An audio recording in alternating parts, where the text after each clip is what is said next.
అదంతా ఆయనకి వెళ్ళబుచ్చుకోవాలన్నమాట. అది కన్నీటి ప్రార్థనగా మన దేవుడు మనకి తెలియజేస్తున్నాడు.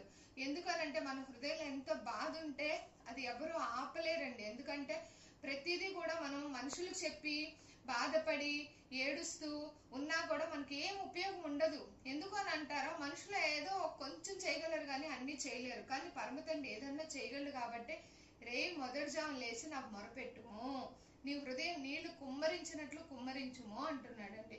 అంటే మన ప్రార్థన ఆయనకి ఆ రకంగా హృదయంలోంచి కనుక మనం ప్రార్థన కనుక చేసినట్లయితే దేవుడు ప్రతి దానికి జవాబిస్తాడండి.